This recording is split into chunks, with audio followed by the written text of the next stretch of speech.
going to lower your expectations now. I'm not going to give you a formula to show you how to become a good storyteller. I'm not going to turn you into a writer, and if you think you're going to make money out of writing books after being to this session, forget it. But what I hope to do is pass on some hints and tips about how we can be better analysts. Are you ready? Right. I was looking at the slides yesterday and I was moving them around thinking that would be better over there and that would be over there. So the first one is a slightly different one. Here's something to get you thinking. Wisdom. Do you all have wisdom? Wisdom really is the thing at the top of the pyramid. We as analysts take data, we do stuff with it, we give it to decision makers to make decisions, but somewhere you expect someone to make good decisions and to use their skills. So you can see that from this definition, from Wikipedia, where else would I have got the definition from? Using knowledge, that's what we do. We take data, we turn it into information, we provide knowledge, experience and understanding and common sense to make mature and utilitarian manner decisions. This also has values such as virtue, ethics and benevolence. In the absence of those three, are we really a civilised society? I could stop there and talk for about another 10 minutes and ask you to write a 2,000-word essay on virtues, ethics and benevolence in analysis, but we won't. Just hold on to that wisdom thought, because I'm going to come back to that right at the end. So let's start by the way we mean to go on. You're in Quarry House. You're standing just round the corner. The lift door's open and there's a well-built stranger in the corner who doesn't look at you as you walk in. The door closes with a jolt and the lift starts going down, slowly at first but faster and faster. The stranger speaks slowly. I can't do the accent, sorry about that. I want to give you a present. And Alexia, he hands you a small white box. You are surprised. Looking up, the stranger carries on. This is a special, Alexia. It will answer any question you ask. He pauses. But it will only answer 3 questions. Sounds like the computer I've got here. It answers 3 things and it stops. His dark brown eyes seem to burn straight through you. And after the 3 questions, you have to pass it on to someone else. Before you have time to think, the door's open and he is gone. You are left with the box in your hand and you have to pass it on, echoing in your mind. Back to the real world. I go to many sessions where we've got analysts in the room, we're all talking, and this is a simple input-output model with what we do. So on the left-hand side, we get data. We do stuff to the data, and then we pass on our analysis to someone else. And if you come on in, we can squeeze you in. I just missed my initial storytelling, but you'll see it later.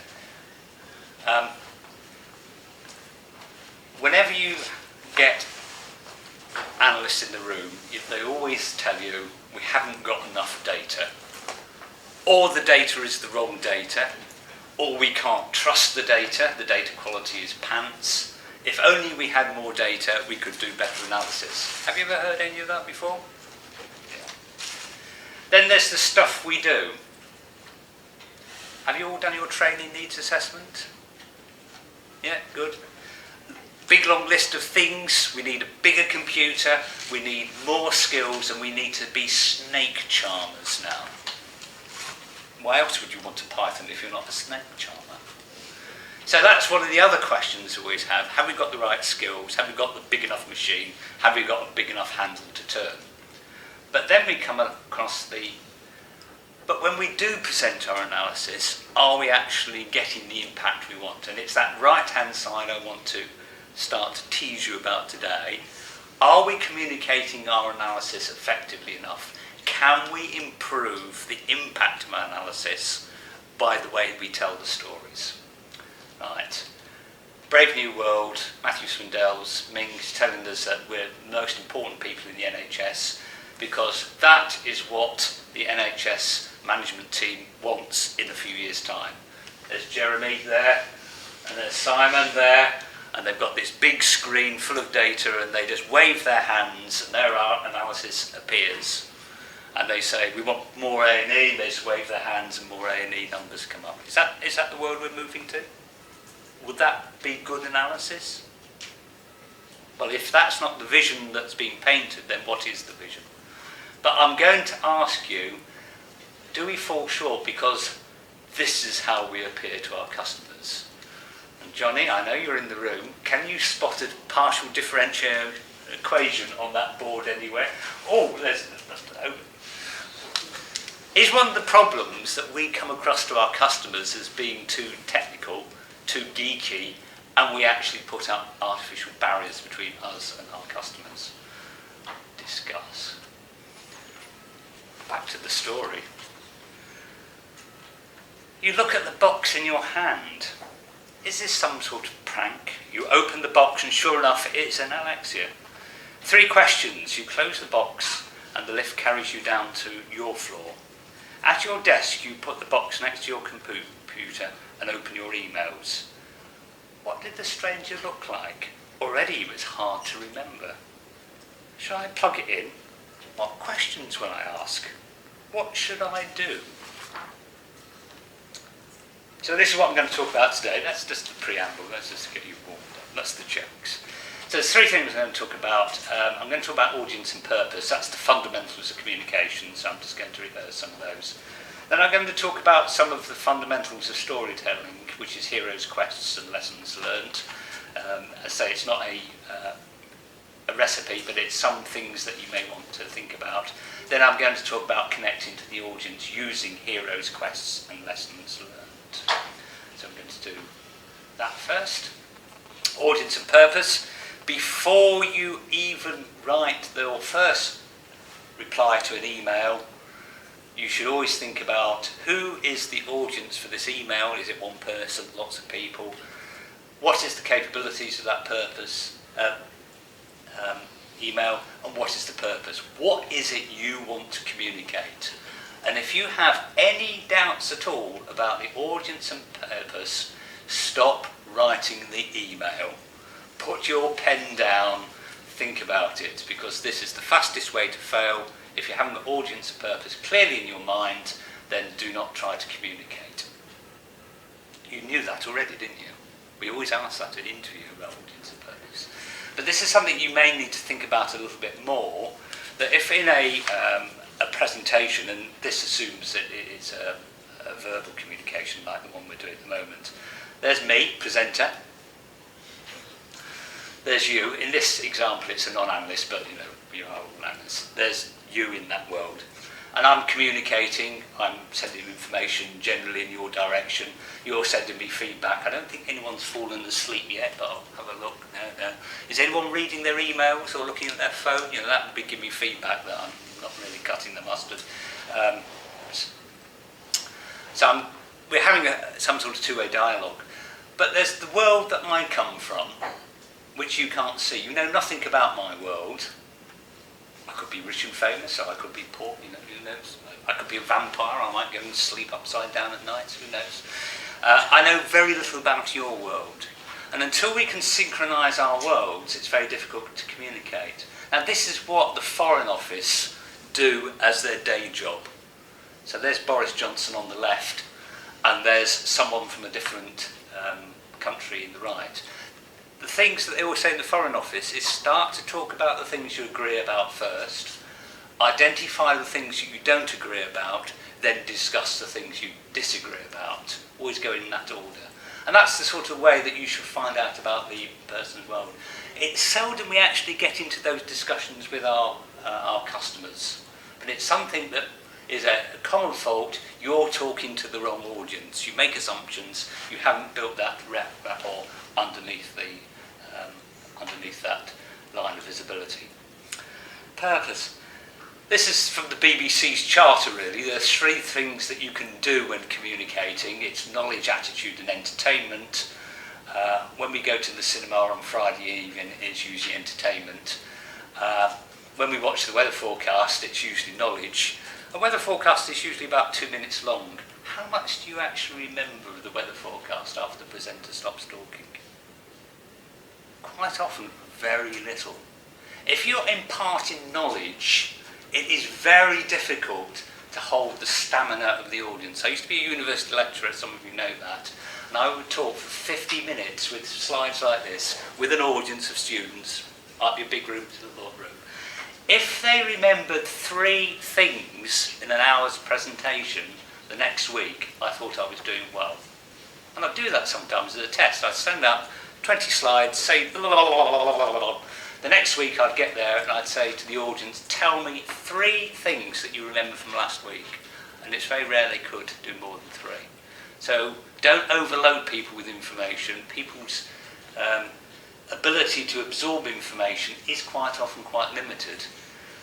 Why do we sit through an hour and a half of a film Friday evening and enjoy it? Why do we all nod off in an hour's lecture? Because knowledge is difficult to assimilate. Stories are much easier to assimilate. So if you pass information on in story form, you can hold an audience much easier. Top attitude. There's Barack Obama, he's a very good orator. Who's done A-level English here? A-level 1, 2. I said, friends, Romans, countrymen, lend me your ears. Where does that come from? Julius Caesar, one of the most famous speeches in Shakespearean language. It is a speech about changing an audience attitude. Brutus, if I remember right, has just stuck a knife in the back of Julius Caesar. He's looked into Julius Caesar's eyes as he's bled to death in front of him. Julius Caesar's last dying words was to look at one of the co-conspirators and say the words "et tu, Brute," if I remember right. Very powerful stuff. Then you've got to persuade the audience that you shouldn't be hung, drawn and quarters. You actually did the right thing. It had to be done and you were the man to do it. A persuasive thing. We quite often don't persuade people as powerfully as that, but it shows the way that oratory can. Unfortunately, I don't think Barack Obama changed the gun lobby in the same way that maybe Julius Caesar, Brutus, Mark Antony changed the audience in Rome. Can you see what the picture is in the right-hand corner? That's one of the lectures from the Royal Institute about science. They come on every Christmas trying to teach children about science. They make it entertaining. They make it exciting. It's the way that they engage children.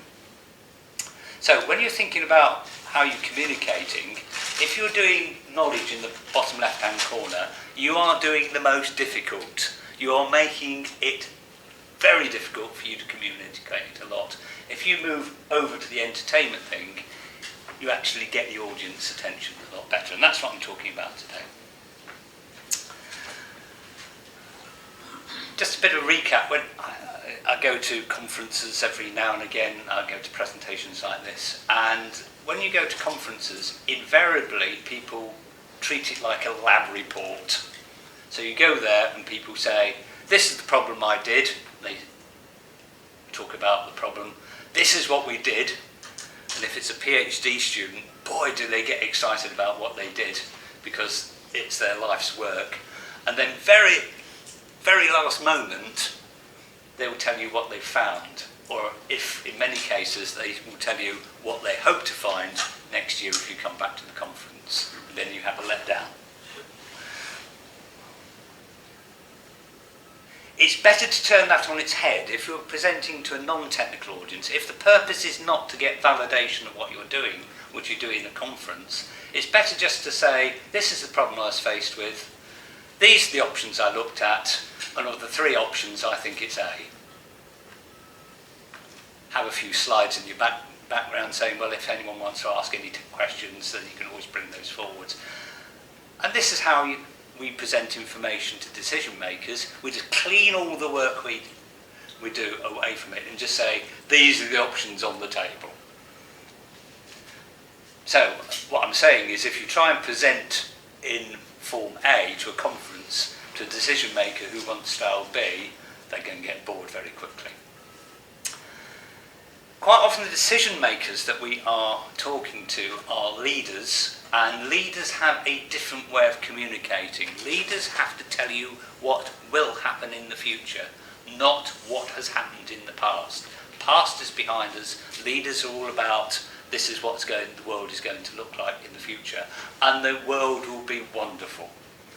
And they tend to have this sort of structure. Trust me, I'm the orator, I'm telling you. If you can trust me, then you believe. This is where we're going, and this is what we'll find when we get there. And there's a quote there from a passage which has been used. That was at President Clinton's inauguration. Eye the rock, eye the river, eye the tree. That's the rule of three when you're giving speeches. Always give things in threes. Lift up your faces. You have a piercing need for a bright morning dawning on you. History, despite its wrenching pain. So that's basically talking about slavery there. We're just going to wipe slavery to one side for a moment, saying it's horrible, but we're moving forward from that. Cannot be unlived, and faced with courage never needed to be lived again. So it's saying we've learned from the past, we're going to move forward, this is what the world is going to look like. Is there any statistics about that? Is there any metrics on pain or suffering? Or there isn't, there's just vision. There's images, there's pictures that you build in your mind. So let's just go into the second bit. So why do we tell stories? Well, we tell stories from a very early age, and there's a reason why that is important. It's because they give us much more depth of understanding about motivation and feelings that we're going to come across through in life. So in effect, from a very early age, we teach children to understand how to react in different circumstances. So they give us the motivation behind what we're going to do, and they help us to think about the decisions we're going to make in the future. Who's the guy in the bottom left-hand corner? Peter Rabbit. Very famous story. Who's that chasing him with the hoe? Mr. McGregor. What happened to Peter's father? Further than that, Peter's rabbit, yes, was killed for eating the cabbages, I seem to remember. It seemed to be a terrible thing to die for eating cabbages, but there you go. What happened to him? He was put in a pie and eaten by Mr. McGregor. This is what we teach our 3-year-olds, that if your dad goes and steals, he will actually be eaten and he will become an orphan. But this is what children's stories are about. Can you ever trust your grandmother because she might actually be a wolf? That's what we teach children, isn't it? If you're caught doing something bad, you're chopped up and put into a fire. And these are the things where we teach children to think about what the complexities of life are about and how you're going to react. It's a sort of rehearsal for what you're going to do in the future. So stories, although there's probably 7 generic stories you've probably come across, they tend to have a 3-part form. This is the Act 1, Act 2 and Act 3. If you've seen this before, if you've done your A-level English, then you'll come across it and be able to analyse the 3 acts. But what you start off with is usually a hero or a character you can relate to, someone that you can see, that person could be me. And if they just sit at their desk all day reading emails, that would be a very boring story, and it would not make anyone any money. What the important thing about stories is something happens and that hero has to do something. Do something they've never done before, and it's going to be scary. That's what stories are about. So at the end of Act 1, there's an incident, a challenge that the hero has to react to. They have to go and face that challenge. They have to go into the dark woods. They have to go and face unknown things. They have to square up to the problem. The important thing is, and hopefully the hero comes out alive, sometimes they don't, but most of the time the hero comes out alive. When they come out the woods, they are a different person. they have learnt something, they have changed. Now, quite often the scary thing is something internal, it doesn't have to be external. But that person, in some way, has learnt something and has learnt something that has changed them. They have become wiser. Wiser, wisdom. Now, here's something we've been pushing out. I think, how many people have worked on A&E in this room? I'm surprised not more of you. A&E is a constant headache for the NHS, and we keep on complaining that far too many people go to A&E, and there's this mythical 20, 30, 40% of people who go to A&E who apparently shouldn't be there. Well, you only know after you've been there that you shouldn't be there. You don't know that before, so that's a retrospective analysis. And this is an advert that part of the NHS put out saying these people may not need to have gone to A&E. But this is only part of the story. This is Act 2 we're looking at. We're not looking at Act 1. What we need to know is what was the incident that took place for them to make the decision to come to A&E. In the absence of that inciting event, the rest of the story is meaningless. So trying to tell part of the story without that context is very difficult, and that's something we need to hold on to. Don't just look at part of the story. Right, let's get on with, there's a bit more A&E. What, did anyone write the bit on the right?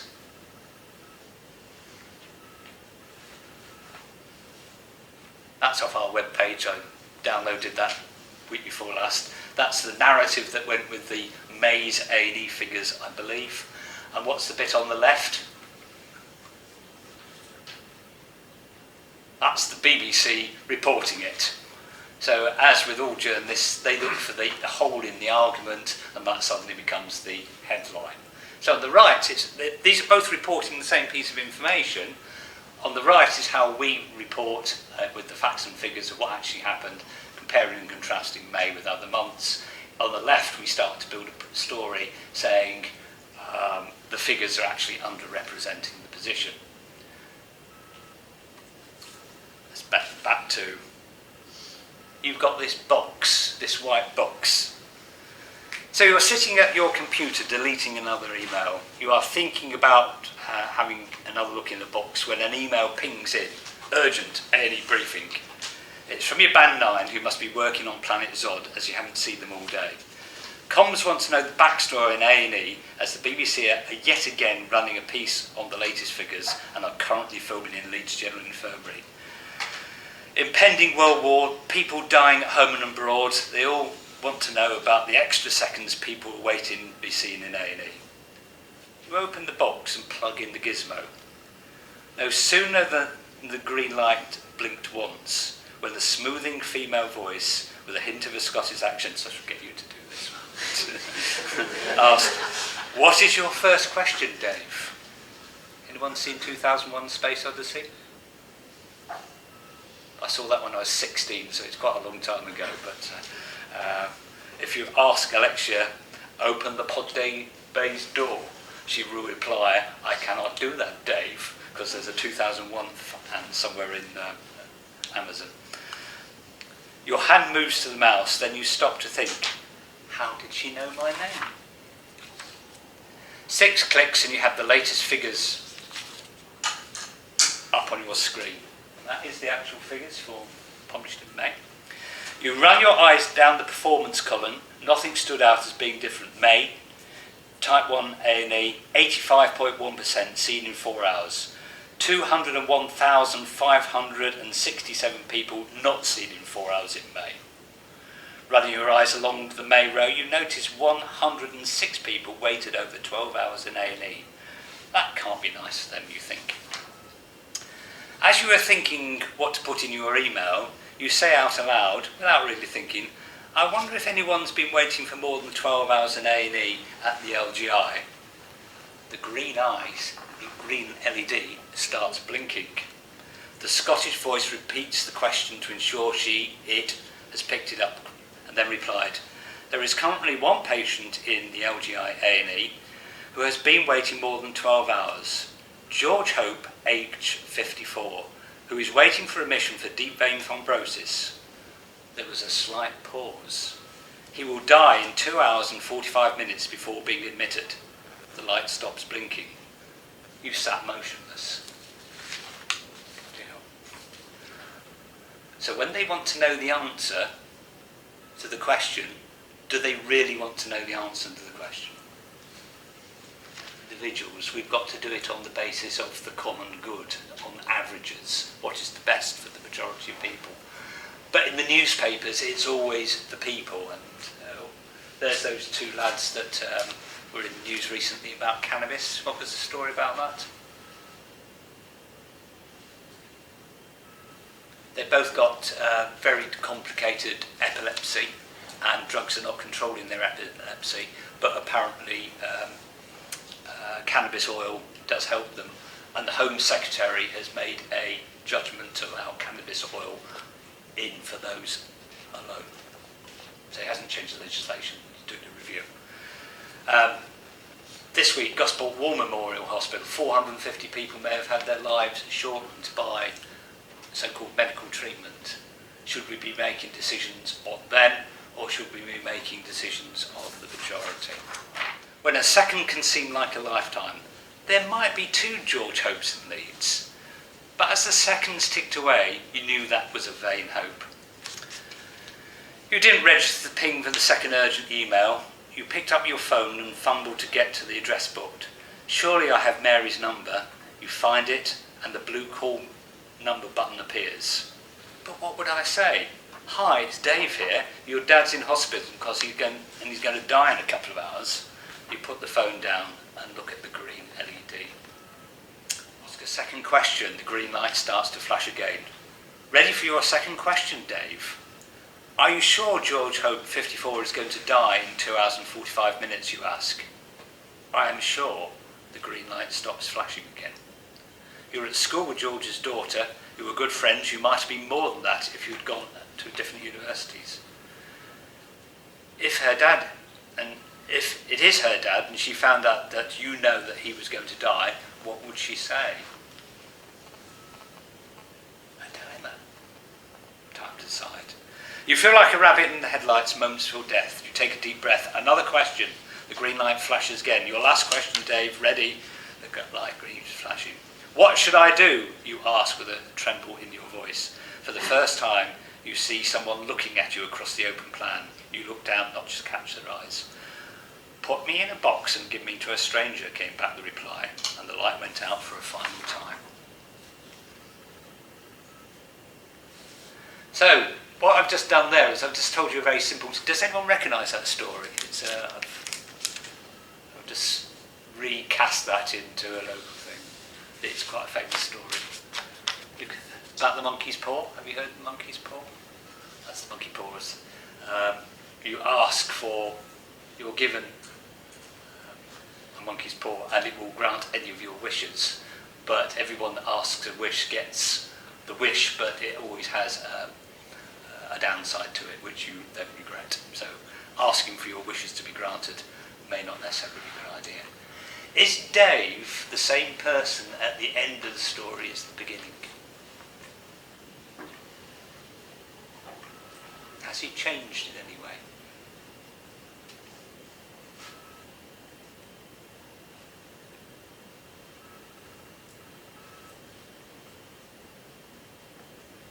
Is he more knowledgeable?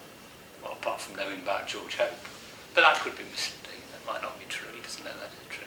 Has he changed in any way? It's hard to know that on his actions. But if you were put in that situation, would you be exactly the same person afterwards as you was before? It's very unlikely, isn't it? So the actual process has changed your thinking, has changed your understanding, and changed the way that you go forward. Would you think he would be a better analyst after that? Possibly, yes. I think what I'm drawing out here is that it is we as analysts that are quite often the heroes that go on the quest. It is quite we, the person that goes and looks for the data, is not the story about someone else. It's the story about us. And after we've done that investigation, we've come back, and we're slightly different. We're more knowledgeable. We understand more. We're actually got more wisdom. I'm just going to do one last slide, and for those that have been on any of my talks before, you will have seen this before, because I enjoy doing this at the home time. It's fascinating. Has anybody seen that framework of the known, knowable, complex and chaos? It comes from IBM in the 1990s. That what they were looking at is the decision support systems, and they were saying how much can we actually capture in a computer to help people make decisions. And they broke down the world into these 4 areas. Bottom right hand corner is the simple world. The top right is the knowable world, the world that we tend to work in when we are working on our home territory. Can we actually do linear regression? Can we link cause and effect? Can we actually predict the future? In the top left, the complex, is where most of the real world problems are.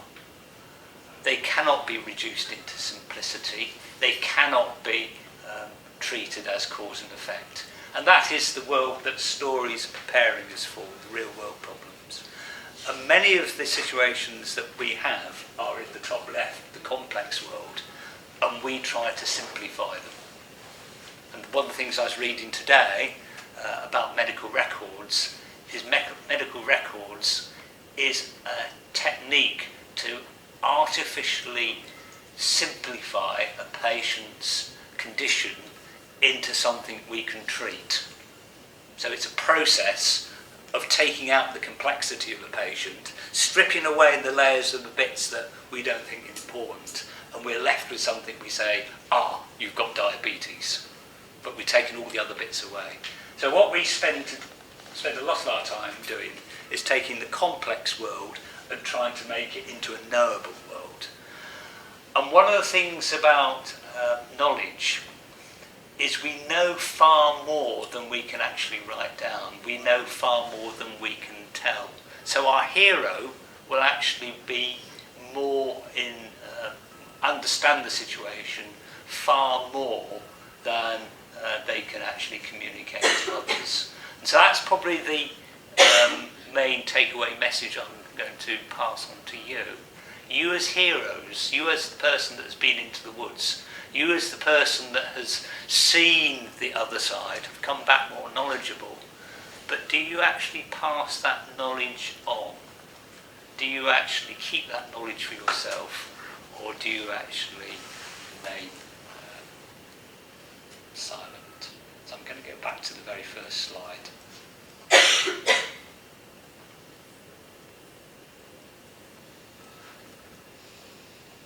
Wisdom slide. Oops. What role do we actually play in wisdom? Do we take data into information and provide it to knowledge, or do we actually do